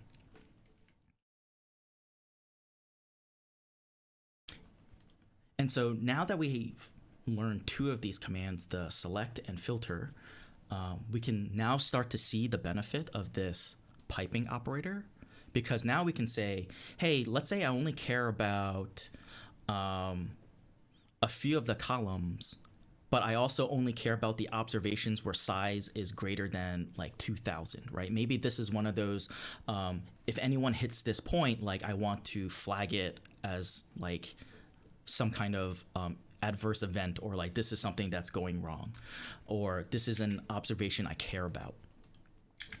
So how do we go about in selecting both columns and rows at the same time? We can say tumor greater % greater. So then we can say select, specify the columns we want. So maybe we only care about group, day, size. And then from there, we can pipe it again into filter. And then filter, we've been using like day is equal to 0 or day equals 13. Now let's say we want size is greater than 2000. And so now we get a different data set back, which is 14 rows with the 3 columns we selected. And you can see most of these values are not in the start of the study, because typically the beginning of the studies, everyone's tumor growth is smaller. And then we have all of the rows where the tumor size is greater than 2000.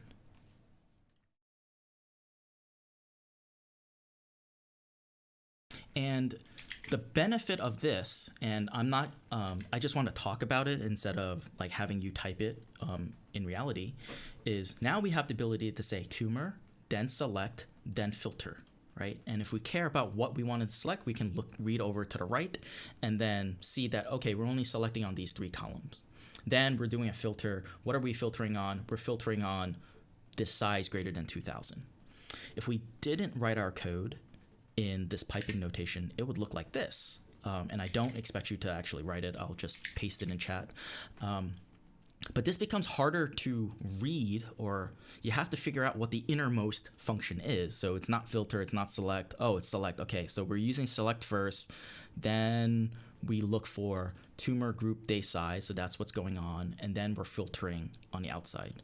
So that's sort of one of the benefits of using this piping notation. You get the right code that looks like this top thing instead of trying to figure out what's going on by writing your code on this bottom thing. And these two things do exactly the same command. In general, I believe the version on top is a little bit easier to read. So I can paste that into chat for you. So we've been tinkering with this set of data. The last thing I want to do before the next break is we haven't actually saved this. I've been running these commands, and you can see the data set gets dumped out. But on the right-hand corner, you'll see that like all of our filtering wasn't being saved to anything. So what we can do is we can take that same set of code. We can write the little arrow. Whoops. We can write the little arrow. And then to the left of the arrow, we can say, give it a variable name. So we can say filtered, for example. And now if we run that, you'll notice that it's not dumping out the data set in our console. But then on the top right-hand corner, we have this data set called filtered. And now we have something else, like some other intermediate state that we've saved. And so now if we want to do other things, we can now just mention filtered instead of having to run this set of command again. Okay, so let's take a 5-minute break. So we'll come back at 2 past the hour. If you have any questions, just let me know. If there's bits and pieces of code that you need me to repaste or talk about again, just let me know.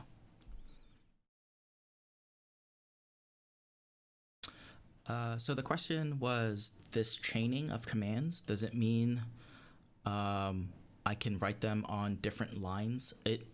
Yes, in this case, you don't have to have this new line. I could have written it this way, but you'll notice that after a certain amount of time, like scrolling to the right-hand side to figure out what you typed, kind of gets tedious and annoying. And so whenever possible, people put these line breaks, and that goes along the lines of like what is like good coding style, which we're not going to really talk about today, other than I'm going to show you what good coding style looks like, and then maybe you'll follow it. So this operator, or this then or pipe operator, allows you to write the next line of code in a separate line. And the benefit of that is also it makes your code a little bit more readable, because you can look down a straight line and say tumor, then select, then filter, versus trying to figure out and reading across a long line of code. So welcome back. I am going to start the next bit with a small exercise, because I'm going to show you what we can do. So I talked about data pipelines. And so if you ever end up in a situation where like, hey, this is a calculation that I need to send off to another person on a regular basis or on a daily basis, or maybe this is something that, maybe this is all you get out of this workshop, right? Is how to read a data set, do some kind of basic filtering, and then you want to be able to take this data set and do the rest in Excel or something. That's totally fine. You can use R for whatever scenario you know, and then expand your skill set. And so let's say this data set, this filtered data set, is what you need for, the next part, or so you have to give it off to a colleague or something. Within Tidyverse, we use the function called read_CSV. There is the analogous form called write_CSV. And write CSV takes in the data set we want to write, and then, in quotes, the location that we want to write our data to.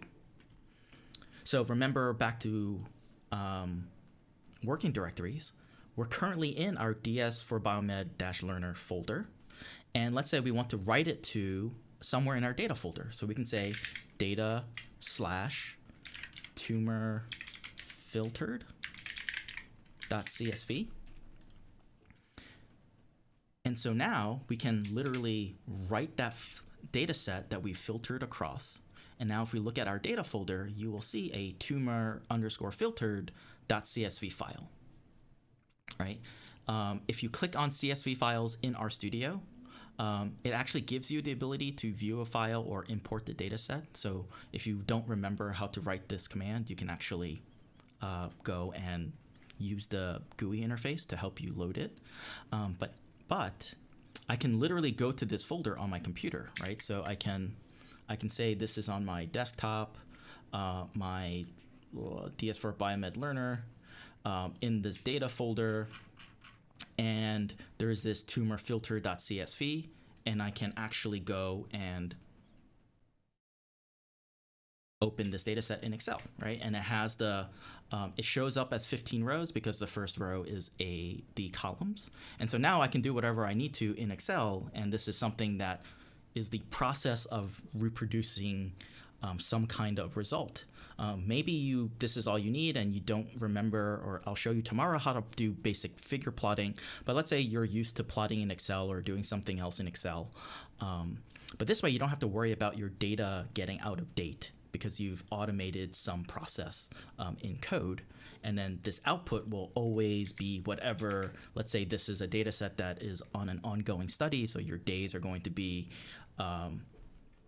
increasing, or maybe you have another study group starting, you'll always get the latest set of data where your size is greater than 2,000, right? So that is sort of how you can start the process of creating reproducible pipelines. There's another way. You have to use a different library to write Excel files.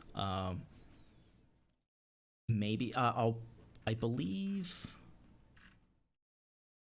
if people want to know how to write Excel files, I'll write it in the notes. But you have to use a different library, and that library will give you the function to write Excel files. The reason why it's not built into Tidyverse world is because that sort of is it's like one of those nudges to try to get you to not using spreadsheet programs more than, and trying to be able to pass around files that are computer readable. Because if you're using Excel, not everyone has Excel available to them, and so a CSV file is always it's works across platforms, and you don't have to worry about having specific pieces of software installed.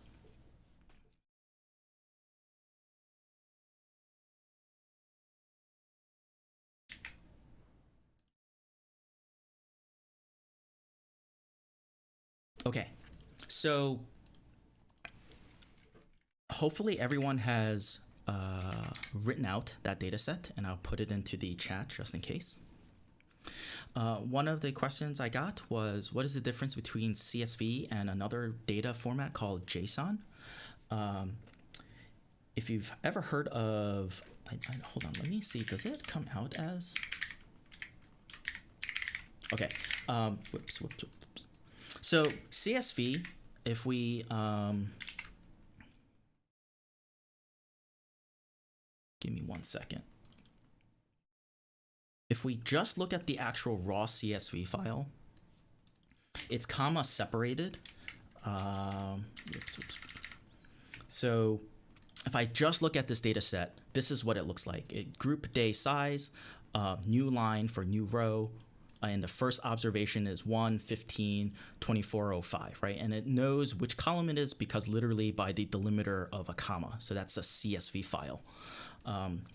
A JSON object, or JSON, this is the type of format that you'll see around the internet. It stands for JavaScript, JS, JavaScript Object Notation. And some background is when you open anything on your web browser, the world runs off of HTML, CSS, and JavaScript, and JSON is the data object, like CSV, but it's the data object of the internet. And so JSON objects this isn't exactly going to be correct, but it's going to look something like group, and then it has like the values 1, 1, 1, 3, 2, 3, 4, and then another value that's what's the next one? Day,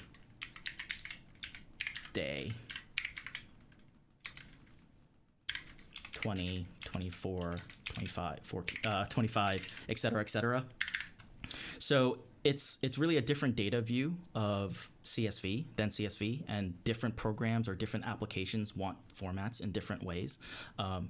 You can turn JSON and CSV one into the other, and they're kind of like you can kind of turn them around. CSV files are nicer in the sense that just like when you open up a data set in Excel, it is like a rectangle, meaning that like you have rows and columns and everything is more or less like fulfills a rectangular shape. In JSON, the benefit of using JSON is it doesn't have to be a rectangular shape. You can have, some rows that have more columns than the other, et cetera, et cetera. So different formats have different use cases, and you'll see that across different pipelining things. So hopefully that explains why you'll see like different objects being passed around, and that usually ends up being a factor of like who's the person you're sending this data to. If it's eventually going to end up on a data set, it's probably someone's going to convert it into a JSON object because that's what the World Wide Web runs off of. But as you, the analyst or the person putting together a data set, try to make things as square as possible. CSVs are the most flexible way where you can share data.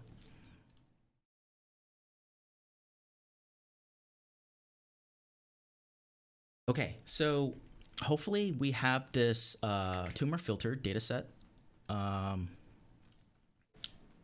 written out. I'm going to create a new file. So I can click this little plus button, create a new R script, and now we're going to write another script, and I'll call it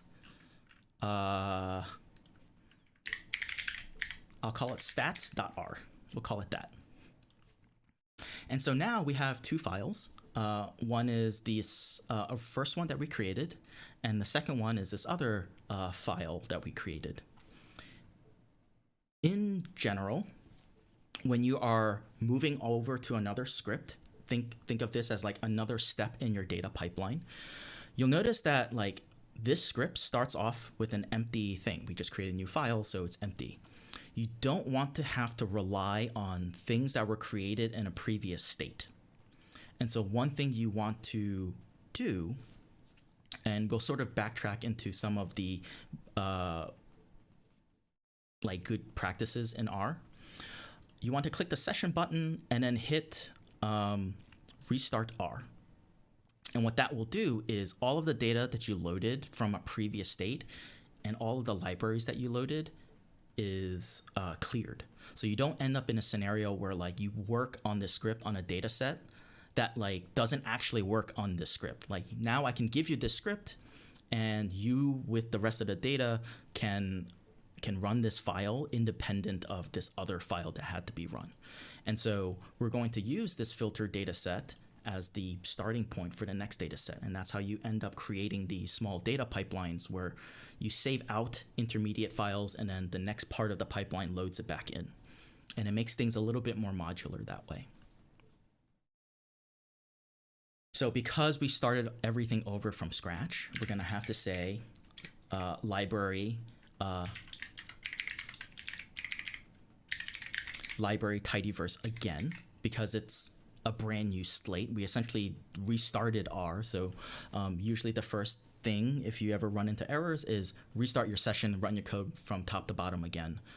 Because sometimes when you start debugging things, you end up writing intermediate things that mess up your current data set because you were tinkering with it. And so now, because in the previous example, we saved out that data set, we can say tumor subset gets or less than dash read underscore CSV. And then here we can point to that same exact data set that we just wrote out. And so where did we write it out? For me, I saved it out into the data folder and then directly called tumor underscore filter.csv. And so now if I run it, I get the same 14 observations and 3 variables back. And this is a good practice because now you can see like this script originally was only in this lesson was like 56 lines long. And then I write out what I need and then I start a new slate. And so this is one way where you can start reducing the mental load of your work, because it's really daunting to open up a file and then be like, there's 900 rows in this file, like lines of code in this file. What is going on?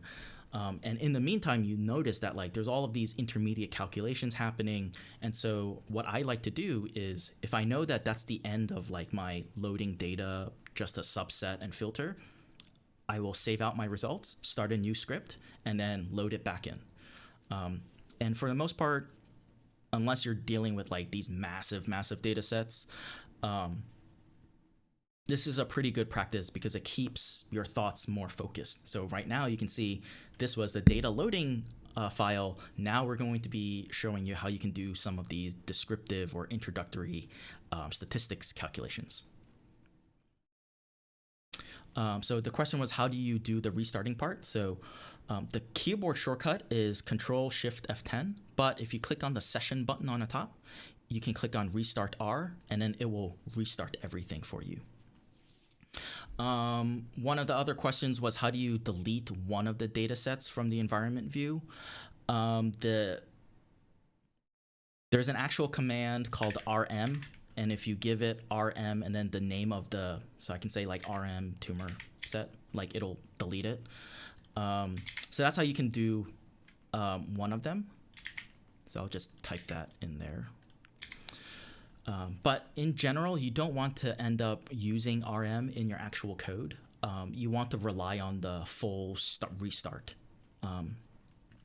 And that's more or less like a good habit. So if you end up like mistyping something and your code doesn't take 20 minutes to run, I would restart it, fix your typo, and then run it again so you have the proper spelling for things.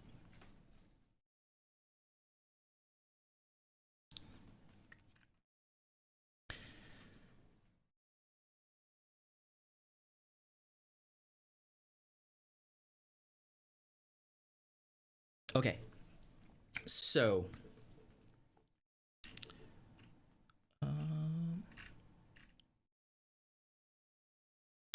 let's say I have this tumor subset.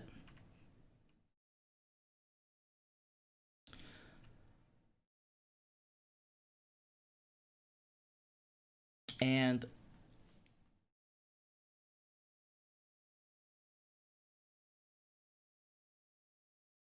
hold on, I'm thinking.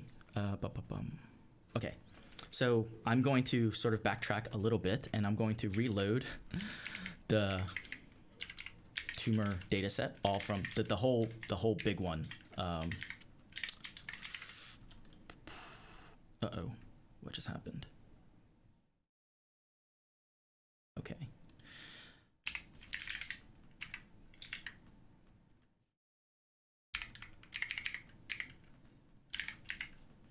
All right, so I'm going to load back up the full tumor data set. So I've shown you how you can like build on previous existing ones, and I realize I might have to fix this in my notes, but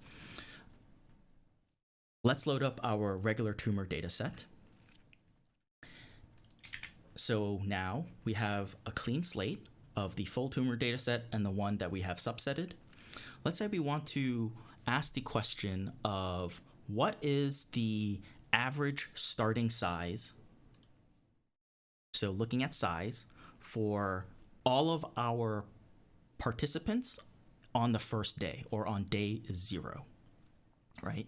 So I showed you part of that statement is the first thing we want to do is filter such that the day is equal to 0. So let's do that. So we can say tumor, then we can filter such that the day is equal to 0. So now we have all of our starting start day participant values. And then we care about just the tumor size. So I showed you select on size. Whoops, it's lowercase s. Select on size. You'll notice that when I use select, it printed it out in column form because it's right now a 37 row data set with 1 column. If we care about these 37 values as individual values instead of like in a column form, instead of the word select, there is another function called pull. And you'll notice that if we use pull, we get a different view of our data set. Here we get all of our values in essentially one giant list, or technically it's called a vector. The square numbers on the left help us count. So like this 1 refers to like this is the first one. This 13 means 39.5 is the 13th variable, 13th value. This 37 means 51.1 is the 37th. So it helps you count across if you're trying to figure out like what position is 58.2. Well, you can say 25, 26, 27, 28. So that's what the little square brackets mean. It helps you count. Because now we have a sequence of values, we can then pipe that into the mean function. And this is a function that's built into R. And so now if we wanted, just like in our very beginning when I was talking about spreadsheets, how do we look at the starting average across all of our patients? We can say filter by day, pull out the column we want to calculate our average on, and then pass it into the mean function. And now we can see across all of the people in our data set, 51.59 is the average tumor size.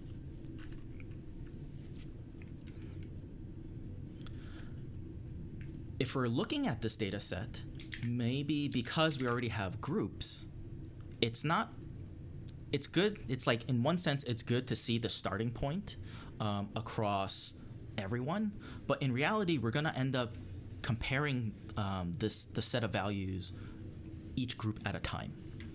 So we can then say group is equal to 1, and then we'll see, okay, so this is the starting point for group equals 1. And so maybe we can copy and paste this set of code and say, what is the set of values for group equals 2, et cetera, et cetera. And you can like say group equals 3 and group equals 4, and now you'll get the average tumor size for whatever group you specified. And that's all good, except because this relies on a very manual calculation. Like, what happens if in the middle of your study, like and this probably won't happen, but let's say another treatment group comes in, and your code, because you're hard coding this set of groups, you might not remember or realize you have to put in another line of code that's group equals 5, right? And this is something that you can do in Excel, which is when you open up Excel, once you click on the data tab, you have the ability to say group by this one variable and then create some other calculation. And so we can do the same exact thing in R as well. And so here is an example of a grouped operation, and this will end today's class as the last topic. We still want the first bit, so we still want to say tumor, then filter day is equal to 0, right? So we still want that as a starting point. But now we can say, instead of manually splitting our data by group, we can pass it into a function called group underscore by. And in here, we specify a column that we want to group by with, which is another way of saying, for each unique value in this column, in our case, it's group. For each unique value, so in our case, there's 1, 2, 3, and 4, I want you to split the data set by that unique value. So it's just like doing this bit here, filter. And so now that our data set is split, I want you now to create a calculation.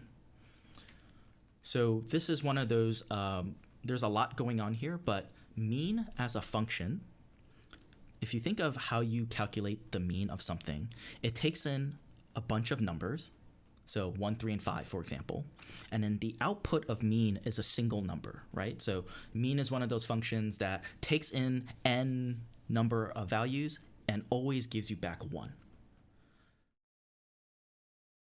Other types of function takes in n values of values and then return you back n number of values, right? So if you've ever heard of a z-score or some kind of centering or standardization step, that takes in some set of values and it returns you back the same set of values, right? So mean is one of those summarization functions. And a summarization function is a function that takes in some arbitrary number of values, but it always returns you one value back.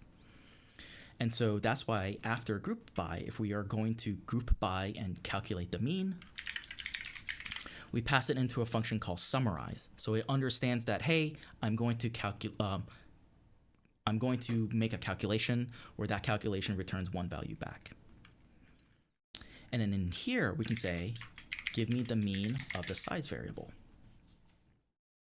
And so in this set of code that we just wrote, what we did was for each unique value of group, so 1, 2, 3, and 4, we don't have to worry about hand coding 3, 4, 5, 6, etc. It'll split our data into all of those parts. And then because we said calculate the average size, it broke our data set into those parts and calculated those averages independently. And then because we get this new data set back, we might want to do something with this column name. So we can give it a new variable called average underscore size. And now we have a nice little data set for each group. It's average starting size, right? And then that's because we specified day is equal to 0. And so there's a lot that we can do with this. So let's say we don't even care about the starting point. We can say for each unique value of group, and then maybe I care about each unique value of day here. You can see what it will do is for each group and each day, it'll calculate the size for us. So you can see how the average size across all of our patients are changing between each group, right? And so you can see here there's 109 rows that way. And if I want to look at it, I can say, I can call it like AGG for aggregate. And so now we can look at our data set and you can see the average tumor size across all of our patients in group 3 for day 10 is 567. And so that's the benefit of having a data set where you can imagine like all of those things that I said about making sure that each cell in our data set only contains one thing that we care about. This is the benefit of it because it allows us to specify that column as some kind of aggregation thing. We can use that column as, you know, a variable in a plot or a variable for a statistical analysis because we're not putting like the actual unit. This doesn't say 55.6 millimeters, for example. We can actually calculate the mean of something. And then we can put in like maybe the size should be like, you know, volume underscore millimeter or like X underscore millimeter or largest size underscore millimeter, for example. And so you can put in all of that metadata information into your actual data set. And then your column or each cell in that column only contains one unit of information. So that's time. If there's any questions, do let me know. But that's really everything I had planned for today.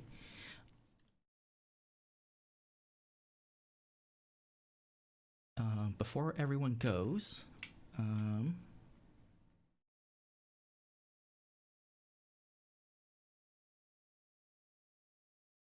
there is a link to the VT library survey. If you want links to all of the other stuff, including you still qualify for the actual pre-workshop survey for like the actual research study. Those are all of the links for there, including the slides that I went over for each of the parts. One of the questions was, what did I do to see the spreadsheet? So what I ended up doing was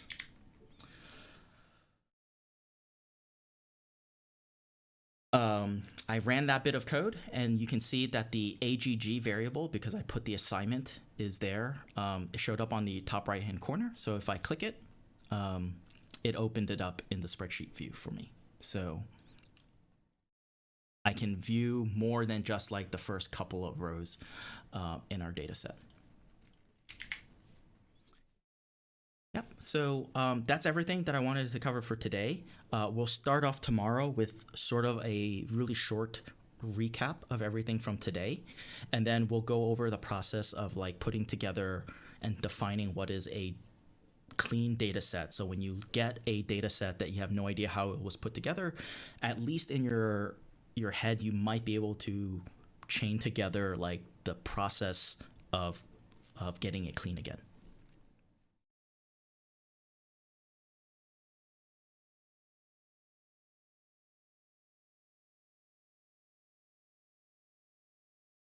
So I guess, Marika, is there anything that you want to say for closing? Nope, I'm good. We put an optional survey in the chat, but because you have another survey, maybe skip the HSL one and just do the pre-workshop survey for Dan.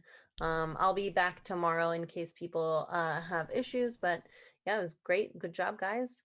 And see you tomorrow. Same time, same place. Thank you.